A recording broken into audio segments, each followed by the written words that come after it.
আসসালামু আলাইকুম। মাননীয় প্রধানমন্ত্রী, আসসালামু আলাইকুম। আমার নাম সামিয়া আক্তার, আমি পাইলট স্কুল অ্যান্ড গার্লস কলেজে পড়ি।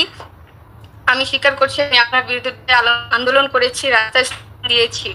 আমি আমি সত্যি খুব অনুতপ্ত এবং লজ্জিত। আমরা একটি ষড়যন্ত্রের শিকার হয়েছি। আমরা জানতাম না আন্দোলনের পিছে কি ছিল বা কাদের উদ্দেশ্য ছিল। অনুতপ্ত হয়ে বলছি আমি সত্যি ভুল করেছি। আমাদের যে আমরা যে আন্দোলনে গিয়েছিলাম, শুরুতেই আমাদের সমন্বয়কারীরা বিষয়টি অন্যভাবে বোঝায়। আমাদের বলেছে এই আন্দোলন হবে মেধার ন্যায্য দাবির জন্য। আমরা কখনো ভাবিনি বা তারা এই আন্দোলন আপনার পদত্যাগ নেবে। এটা আমাদের কাছে খুব বড় একটি ফাঁদ ছিল।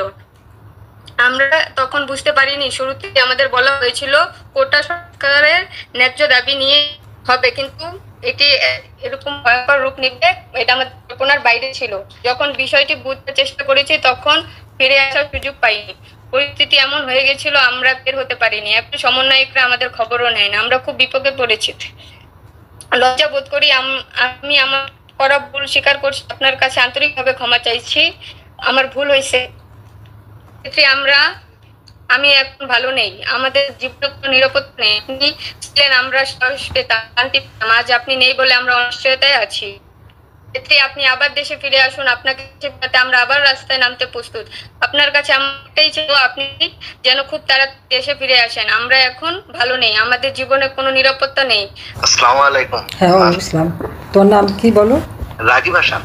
আচ্ছা আচ্ছা, ঠিক আছে, ধন্যবাদ। বলো। মাননীয় প্রধানমন্ত্রী, সর্বপ্রথম আমি কোটা বিরোধী আন্দোলনের সাথে সরাসরি অংশগ্রহণ করি। আমরা প্রায় 500 থেকে 600 জন সাতক্ষীরা সরকারি কলেজে এই আন্দোলনে যোগ দিই। কিন্তু পরে যখন দেখলাম এটা দেশ বিরোধী ষড়যন্ত্র, তখন আমি আন্দোলন থেকে সরে আসি এবং আমার বন্ধুদের অনুরোধ করি তারা যেন এই আন্দোলন আর কন্টিনিউ না করে। আমার কিছু বন্ধু আমার অনুরোধ রেখেছিল, কিন্তু বেশিরভাগ বন্ধু আমার কথা বিশ্বাস করেনি। মাননীয় প্রধানমন্ত্রী, আমি বৈষম্য বিরোধী আন্দোলন থেকে সরে আসার অপরাধে আমার ঘর বাড়ি ভেঙে দেয়, কিন্তু আমার শিবির সন্ত্রাসী বাহিনী। অনার্স দ্বিতীয় বর্ষ পরীক্ষায় আমি অংশগ্রহণ করতে পারিনি। আমি আমার ভুলের জন্য ক্ষমা চাই আপনার কাছে।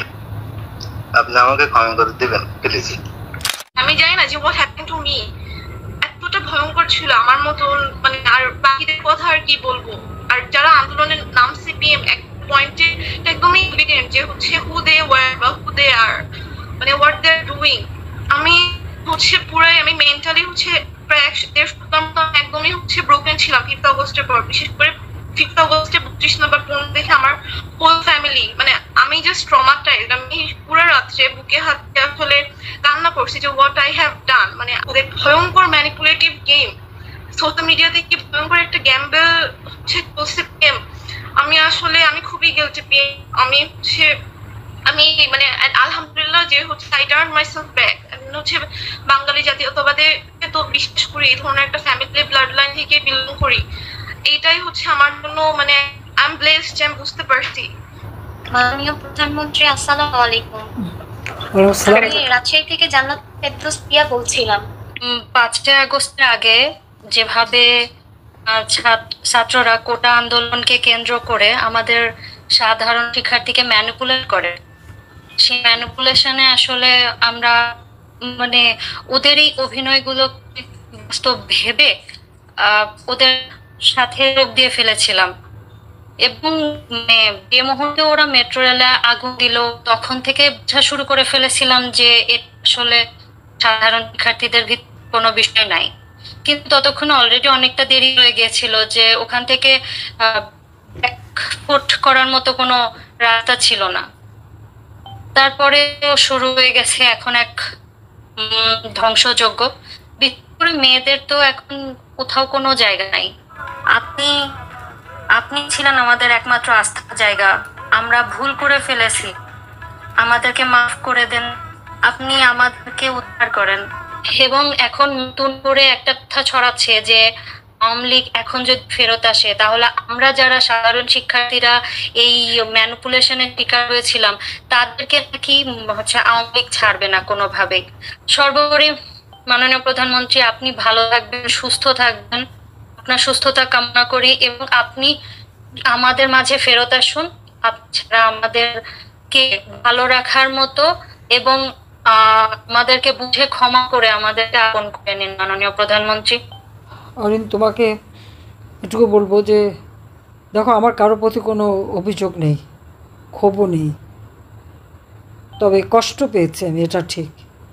কারণ আমি দিন রাত অক্লান্ত পরিশ্রম করে দেশটাকে গড়ে তুলেছিলাম, উন্নতি করেছিলাম। 2009 সাল থেকে 2024 সাল পর্যন্ত দেশের শান্তি নিরাপত্তা নিশ্চিত করেছিলাম।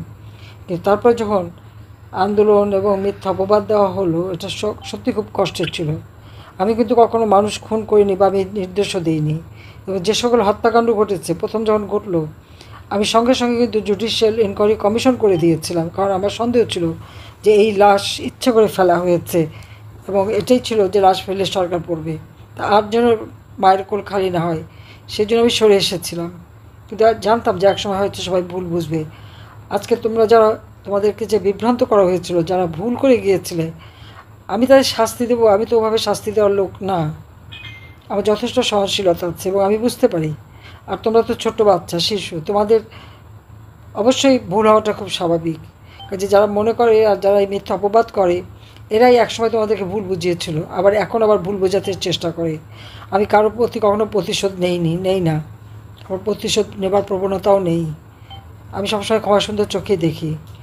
তবে হ্যাঁ, তোমাদেরকে যারা প্ররোচিত করেছে, তোমাকে যারা বিভ্রান্ত করেছে, তোমাদের মতো এরকম কোমলমত্রী শিক্ষার্থী, অনেক কোমলমত্রী শিক্ষার্থীরা বুঝতে পারেনি। হ্যাঁ, এটা তোমাদের বয়স, কোনো একটা এই ধরনের ঘটনা হলে সেটাকে একটু অন্যভাবে দেখবে, সেটাই ছিল। তোমাদের একটা রোমাঞ্চ এসে গিয়েছিল এটার উপরে, সেই জন্যে মানে এটাই এক ধরনের রোমাঞ্চ যে আমরা একটা কিছু করে ফেলবো। কিন্তু এটা যে একটা ভুল পথ ছিল, সেটা যে আজকে বুঝতে পেরেছ, সেটাই হচ্ছে সবচেয়ে বড় কথা। এবং আমার তো মনে হয় যে মানুষ একটা ভুল করে যখন উপলব্ধি করতে পারে যে আমি ভুল করেছি, তো এটাই হচ্ছে সবথেকে বড় বিষয়। কাজে নিশ্চয়ই আমি যারা এইভাবে ভুল পথে যেয়ে আজকে উপলব্ধি করছে যে তারা বিভ্রান্ত হয়েছিল, তাদের ক্ষমা সুন্দর চোখেই আমি দেখব। কারণ তোমাদের প্রতি আমার কোনো ক্ষোভ নেই, এটা তুমি সবাইকে বলে দিতে পারো।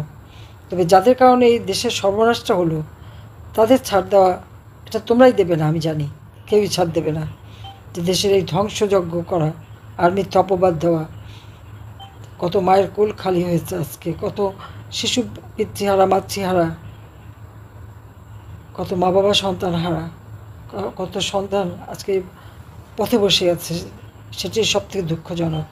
দেশের মান সম্মানটা আজকে কোথায় চলে গেছে। আমার বিরুদ্ধে তো আমার ছোটো বোন, 5টা ছেলে মেয়ে মিথ্যা মামলা টামলা দিয়ে, টাকা পয়সা খরচ করে, বিভ্রান্ত করে, এআই দিয়ে, আমাদের বক্তব্য দিয়ে নানাভাবে হয়রানি করার চেষ্টা করছে। কিন্তু আমি জানি সত্যের জয় হবে আমাদের জন্য, আমরা কোনো অন্যায় করিনি। কিন্তু যারা এই দেশটাকে ধ্বংসের দিকে নিয়ে গেল, তাদের ক্ষমা করো না তোমরা, আমি এটুকুই বলবো।